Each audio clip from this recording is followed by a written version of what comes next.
Hey guys, welcome back to a new video. I'm Stephanie West. I'm a licensed counselor here in the state of Michigan, and I am owner and operator of In Progress Counseling. We're going to do part 2 of our video today on fear, and we're going to again run the fear out, but we're going to run out not behavioral fears like something might happen to me physically. Today we're going to camp out in the mental cognition space where fear is like this sensation or this unnamed situation that we're just terrified will happen. And so we are going to work again on running the fear out, but the mental exercise that I would run through with a client who is just maybe terrified of asking for help is we would start to ask, okay, tell me about what your fear is at each stage of the resistance.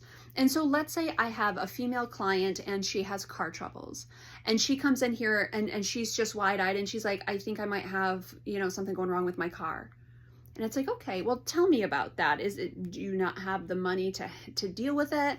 She's like, no, I don't know what to do. Okay, so you have the money for it if it's not a catastrophic problem.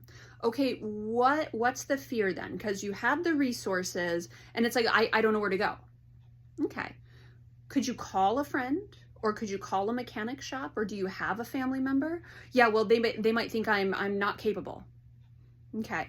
So if you have a car problem, something you're not an expert on, and you ask for help, someone might think you're incompetent. Well, or they could take advantage of me and of my naivety, and they could overcharge me and they could not do the work.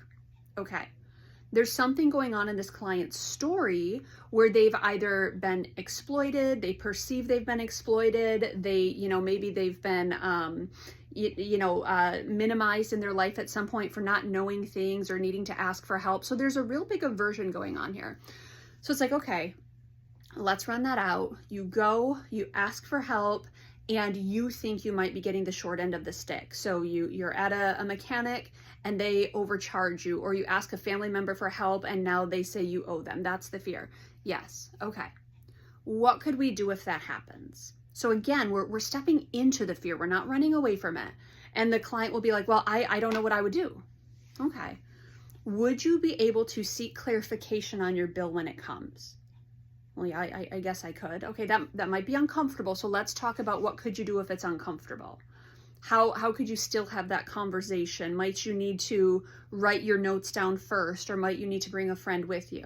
Okay, so if I ask for help, they help me, they overcharge me, could I deal with that situation?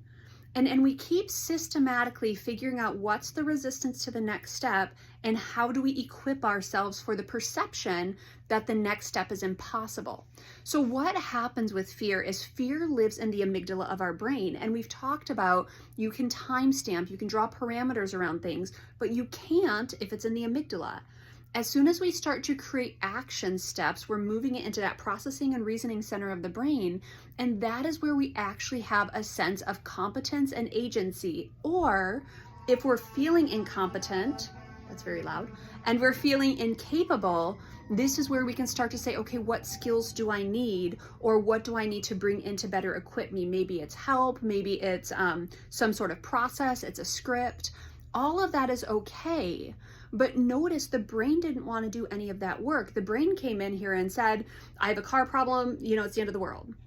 And it's like, well, maybe, or maybe it's going to be hard.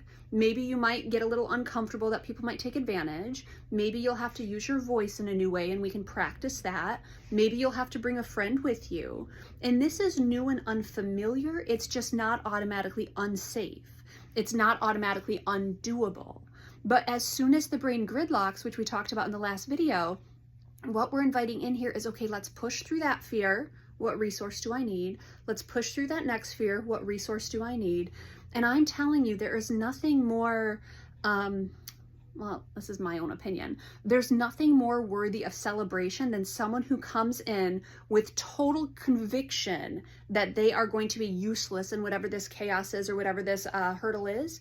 And they come in the next week and they're like, okay, Steph, my car's fixed, and not only that, but I got a good deal, and I think I have a new mechanic for life because they were trustworthy, or I actually felt like they might have screwed me over, and I had a conversation with them, and we talked it through, and I'm sure things are okay now.